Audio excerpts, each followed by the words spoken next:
Sprout and the Mystery of the Missing Giggleberries.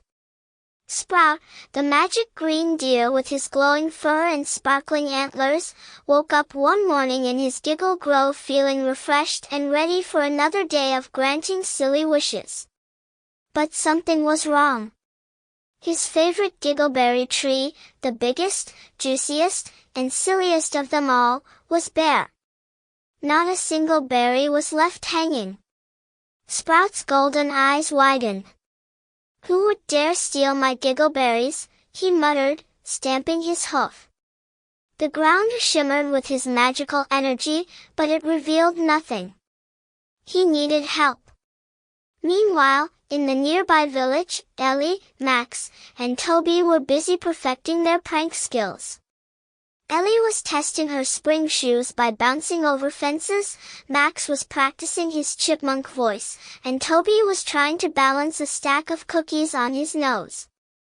Suddenly, Sprout's glowing form appeared at the edge of the forest. "Kids!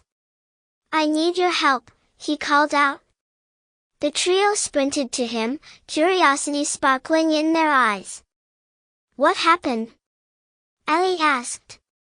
"Someone has stolen the giggleberries from my biggest tree," Sprout explained, his antlers jingling with worry.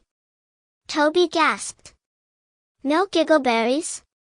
That's like a cookie jar with no cookies. We'll help you find the thief," Max declared, clutching a magnifying glass he'd been saving for serious detective work. Sprout led the kids into the forest, where they began their investigation. Clue number 1, the slippery trail near the base of the giggleberry tree. Max spotted something shiny and slippery. "What's this?" he asked, holding up a strand of gooey slime. Sprout sniffed it and wrinkled his nose. "That smells like Snargle slime. It can only come from the Snargle Snail." "Where does this snail live?" Ellie asked. "In the slime caverns," Sprout said. "Let's go." The group followed the gooey trail to the slime caverns, a glittering cave filled with oozing stalactites. Inside, they found a giant Snargle Snail lounging on a rock. "Excuse me," Sprout said politely, "did you take my giggleberries?" The Snargle Snail yawned. "Me? Too much effort. I just slime around. Try the rascally raccoons. They love berries." Clue number 2, the rascally raccoons. The gang headed to the raccoons' hideout, a massive hollow tree filled with shiny objects, buttons, spoons, even a shoe. "Have you seen any giggleberries?" Toby asked. The raccoons chattered nervously, their tiny hands clutching a basket. "We didn't steal them," one raccoon squeaked. "But we saw someone take them." "Who?" Max asked, holding up his magnifying glass dramatically. The raccoons pointed to a pile of feathers. It was Flap, the mischievous parrot. He flew off with the berries. Clue number 3, the mischievous parrot. Sprout and the kids hurried to the tallest tree in the forest, where Flap the mischievous parrot was perched on a branch, juggling giggleberries with his claws. "Flap!" Sprout bellowed. "Why did you take my berries?" Flap squawked. "They're just so shiny. I was going to share them at my party." "A party?"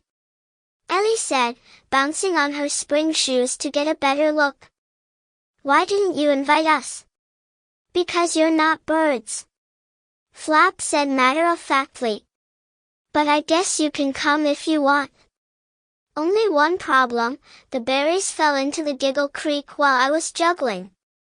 The rescue mission. The group rushed to Giggle Creek, a bubbling stream that giggled and chuckled as it flowed. Sure enough, the berries were floating downstream, being chased by a group of laughing fish. "How do we get them back?"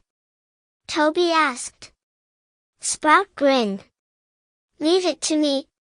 He dipped his antlers into the creek, and with a flash of green magic, the berries floated back to the shore.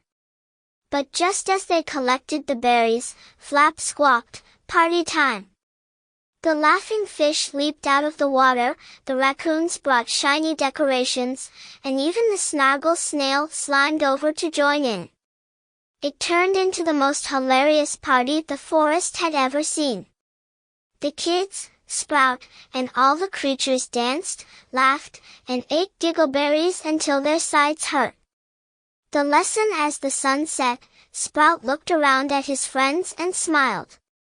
I guess sharing the giggleberries wasn't such a bad idea after all.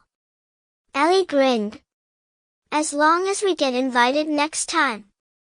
From that day on, Flap made sure to include everyone in his mischief, and Sprout's giggleberries became the centerpiece of many more unforgettable adventures. The end.